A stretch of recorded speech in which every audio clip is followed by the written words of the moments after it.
아틀란 지도가 빠르고 편안한 길 안내를 시작합니다.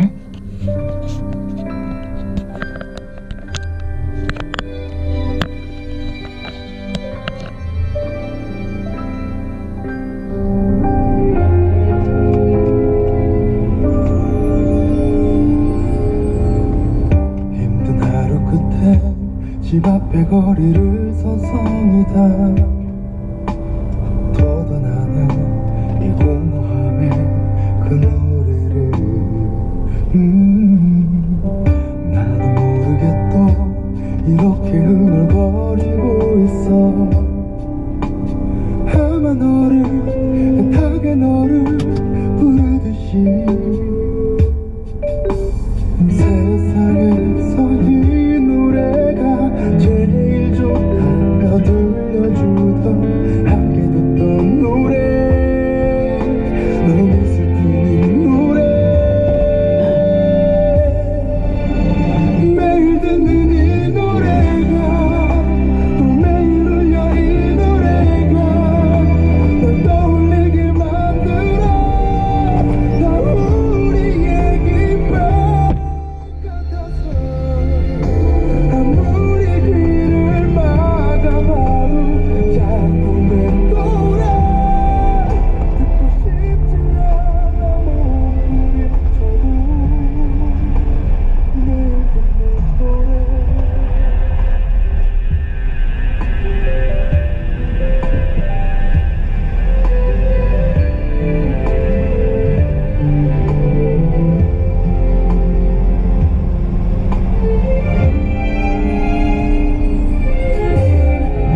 시간이 지나도 이 노래는 잊혀지질 않았어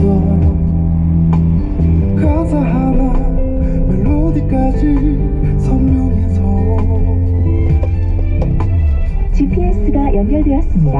불러주려 매일매일 혼자 연습했던 함께 듣던 노래 가슴 아픈 이 노래 약 300m 전방에 신호와 속도 위반 단속 구간입니다. 시속 30km 구간입니다. 다 우리 얘기만 같아서 아무리 귀를 막아봐도 자꾸 맴돌아 듣고 싶지 않아 몸부림쳐도 매일 듣는 노래 난 얘기 같던 노랫말은 곧 우리가 됐고 그렇게 남은 것만 가진 하루들 아주 작은 마음 들어본 이 노래로 조심스레 다시 널 불러본다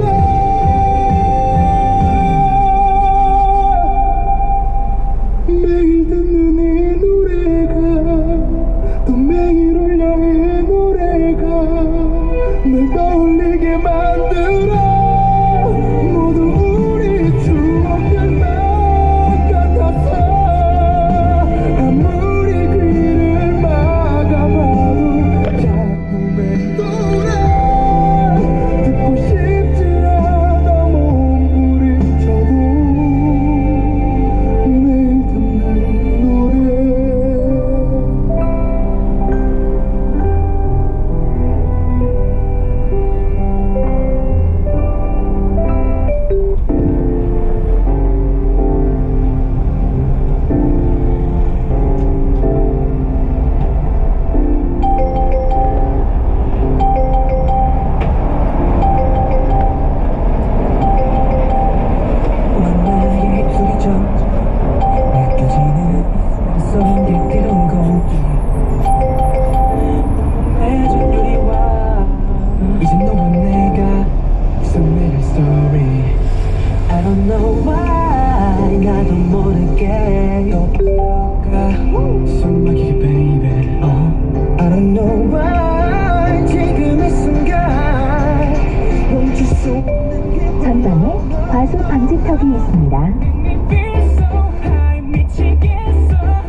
President said yesterday, the United States has great strength and patience. But all options are on the table. 매티스 국방장관은 공군협회 연설에서 미국은 여전히 외교적 노력으로 북핵 해법을 이끌고 있다면서도 국방부는 군사적 옵션을 갖고 이 노력을 뒷받침하고 있다고 밝혔습니다. 또 지금은 군사 옵션을 준비해야 하는 상황임을 알아야 한다고 했습니다. But at this time, we must also recognize the somber reality that military options must be available in order to protect our allies and ourselves. 아베 일본 총리는 유엔 총회 기조연설에서 지금 북한에 필요한 일은 대화가 아니라 압박이라고 역설했습니다. 또 모든 옵션이 테이블 위에 있다는 미국의 대북 태세를 일관되게 지지한다고 말했습니다. 이런 가운데 헤일리 유엔 주재 미국 대사는 트럼프는 북한과의 전쟁을 원하지 않는다면서 외교적 노력을 포기하지 않을 거라고 톤 조절에 나섰습니다. 메시지의 강약은 경우에 따라 다르지만 금기시되어 오던 군사 옵션이 트럼프 정부 대북 선택지의 상수로 자리 잡고 있음은 분명해 보입니다. 워싱턴에서 MBC 뉴스 전원수입니다. 오늘 미국 본토에 있는 포병 여단이 전격적으로 우리나라에 출동해 주한미군과 합동으로 장거리 정밀탄 실사격 훈련을 받았습니다. 김정은은 석 달 만에 민생 현장을 시찰하며 번제함을 발휘했습니다. 구경근 기자입니다. 착륙한 미군 수송기에서 장거리 정밀탄 장비들이 내려옵니다. 활주로에서 곧바로 레이더와 발사대가 하늘을 향해 올려집니다. 해안선으로 이동한 뒤 장거리 정밀탄은 상공을 향해 연수에 발사되고 표적으로 삼은 해상 목표물을 한치의 오차 없이 정확히 타격합니다. 주한 미8군은 노스캐롤라이나주 포트브레그 기지에 있던 제18 야전 포병여단과 충남 대천 일대에서 비상전개 준비태세 연습을 실시했다고 밝혔습니다. 이들은 한국 도착 즉시 서해상에 있는 직도 사격장을 향해 장거리 정밀탄을 쏜 것으로 전해졌습니다. 미군 측은 포병부대원들에게 예고 없이 한국으로 이동했고 이번 훈련으로 고속기동 포병 로켓 시스템을 포함한 전력을 과시했다고 강조했습니다. 오늘 기동전개한 장거리 정밀탄은 북한이 수도권을 겨냥하고 있는 장사정포에 맞선 대응 전력으로 유사시 미 본토 기동부대와 주한 미8군 간의 유기적인 통합 전력을 점검한 것으로 보입니다. 이런 가운데 그동안 탄도미사일 발사 현장 현지 지도 등 핵과 미사일 개발에 치중했던 김정은이 석 달 만에 민생 경제 혐오를 제기했습니다. 북한 선전 매체들은 김정은이 황해남도 과일군 가수농장을 찾아 주민과 연구원을 격려했다고 전했습니다. 지난 6월 20일 치과 위생용품 공장 방문 이후 첫 민생 시찰로 북한 완전 파괴를 언급한 트럼프 미국 대통령의 강경 발언 속에 체제의 건재함을 대내외적으로 보여준 것이라는 분석이 나옵니다. MBC 뉴스 구경근입니다. 문재인 대통령이 오늘 밤 유엔 총회 기조연설에 나섭니다. 북핵 문제 해결을 위한 이른바 뉴욕 구상을 밝힐 예정인데요. 지난 7월에 평화와 대화의 방점을 찍었던 베를린 선언 이후 국제사회 대북 기조가 한층 강경해진 가운데 과연 어떤 메시지를 전할지 주목받고 있습니다. 뉴욕에서 정동욱 기자입니다. 문재인 대통령은 유엔 총회에 참석한 120여 개국 정상급 지도자 앞에 기조연설자로 나섭니다.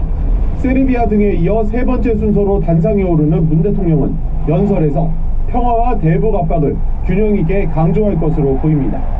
한반도 문제의 당사자로서 북한 핵 문제가 평화적으로 해결돼야 한다는 원칙을 재확인하고 대화를 이끌어내기 위한 수단으로서 강력한 대북 제재에 대한 국제사회의 협조를 촉구할 것이라는 예상입니다.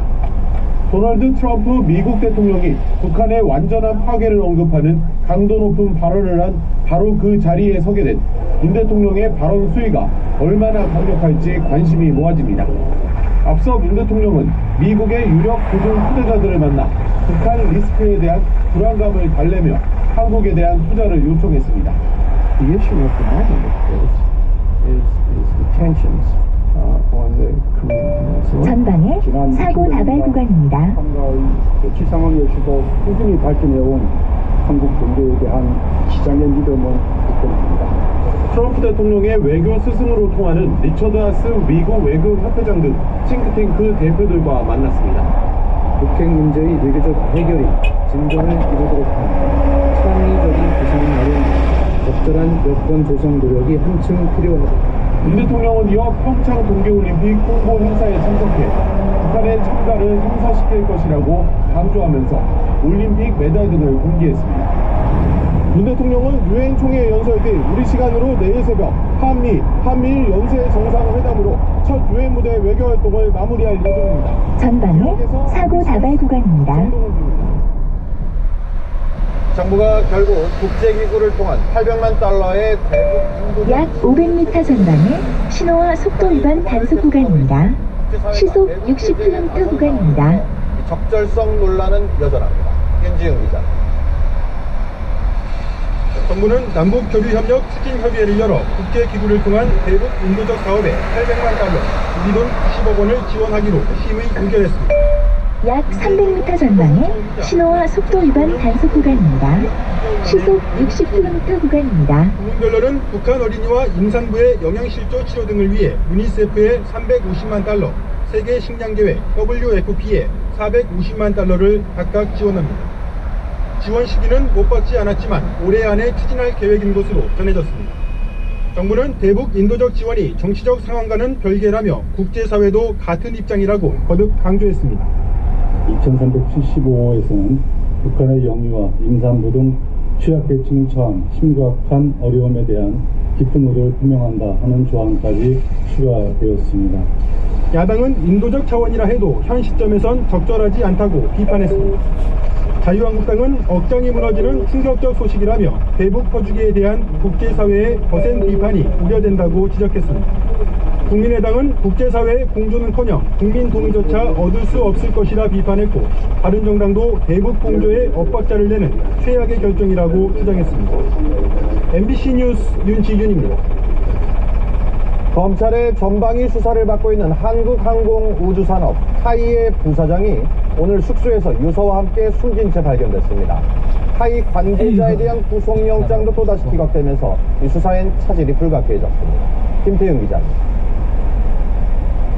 김인식 카이 부사장이 오늘 오전 8시 40분쯤 경남 서천의 본인 숙소에서 숨진 채 발견됐습니다. 현장에 발견된 A4 용지 10장의 유서에는 열심히 하려고 했는데 결과가 좋지 않아 안타깝다, 회사 직원분들께 누를 끼쳐서 죄송하다는 내용이 담긴 것으로 전해졌습니다. 수출과 해외 사업을 주로 담당해온 김 부사장은 최근 화성영종 사장이 검찰에 체포돼 수사를 받는 것에 회사 임원으로서 자체 세운 것으로 알려졌습니다. 검찰은 카이에서 하전 사장 재직 시 이라크 공군기지 재건 사업과 한국형 전투기 사업 등에서 수천억 원 규모의 회계 분식이 이뤄진 정황을 포착하고 수사를 진행해왔습니다. 검찰은 김인식 부사장을 조사하거나 소환한 사실이 없다고 밝혔지만 사망 원인에 대한 경찰 조사를 주시하고 있습니다. 김 부사장이 카이 2인자로 하전 사장의 핵심 측근이었기 때문입니다. 전방에 사고 다발 구간입니다. 델리 본부장에 대한 구속영장이 또다시 기각돼 수사 동력이 꺾이지 않을까 우려하는 분위기입니다. 특히 법원이 영장 기각 사유로 도주와 증거인멸이 아니라 채용 비리와 횡령 등의 범죄 사실에 대해 법적으로 다툼의 여지가 있다고 밝힌 점을 주목하고 있습니다. 이 본부장의 신병을 확보한 뒤 하전 사장과 대지를 진행하려던 전방에 사고 다발 구간입니다. 카이 수사와 관련해 검찰은 관계자 5명에 대해 구속영장을 6번 청구했지만 4번이나 기각당했으며 앞서 법원에 격하게 항의하기도 했습니다. 이런 가운데 검찰은 오늘 예정대로 화성영종 카이 대표에 대한 구속영장을 청구했습니다. MBC 뉴스 김태훈입니다. 고용노동부가 파리바게트에 대해 각 가맹점에서 일하는 협력업체 소속 제빵기사들을 불법 파견했다고 결론 내렸습니다. 본사가 제빵기사들 5천여 명을 직접 고용하라고 시정명령도 내렸는데 업계에 미칠 파장이 만만치 않아 보입니다. 홍승호 기자가 보도합니다. 국내 최대 베이커리 프랜차이즈인 파리바게트의 한 가맹점입니다. 흰 모자를 쓴 제빵기사는 가맹점 자체나 본사가 아닌 협력업체 소속입니다. 그런데 본사가 품질 관리를 위해 제빵기사에게 업무 지시를 내린 것이 문제였습니다. 파견법에 따르면 제빵기사는 협력업체 소속이라 본사는 물론 가맹점주도 업무 지시를 내리면 불법이 됩니다. 하지만 가맹사업법은 본사가 가맹점을 대상으로 교육이나 통제 등을 할 수 있도록 허용하고 있어 상충될 여지가 있습니다. 논란 속에 고용노동부는 불법 파견이라고 결론 내리고 본사가 제빵기사 등 5천여 명을 직접 고용하라는 시정명령을 내렸습니다. 자영업자인 가맹점주들은 자신들에게 그 피해가 돌아올 것으로 우려하고 있습니다. 본사가 제빵기사들을 직접 고용하면 본사 직원의 급여에 맞춰 임금을 인상해야 하고 보험 등 인건비 부담이 늘어나게 되는데 가맹점주들은 제빵기사들이 가맹점에서 일하는 만큼 그 부담을 떠안게 될 것이라는 겁니다. 한 명당 인건비가 아마 100만 원 정도는 올라갈 거라고 생각을 하고 있거든요. 점주님들이 직접 빵을 생산해야 되는 상황이 올 수도 있다라고 생각이 되어집니다. 본사가 직접 고용하더라도 여전히 가맹점주가 자신의 매장에서 일하는 제빵기사에게 업무 지시를 내리면 불법이 됩니다. 학계에서도 현실을 무시한 판단이라는 의견이 적지 않습니다. 품질 관리라든가 그 다음에 품질의 일관성, 표준화를 위해 가지고 본사가 어느 정도 개입하고 관여하는 것은 지극히 당연한 하나의 서비스가 아닌가.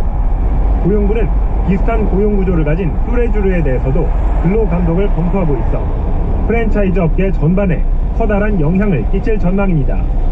MBC 뉴스 홍승욱입니다. 이번 추석 차례상의 비용이 작년 추석보다는 덜 들 걸로 예상됐습니다. 채소나 과일, 또 소고기 등의 가격이 안정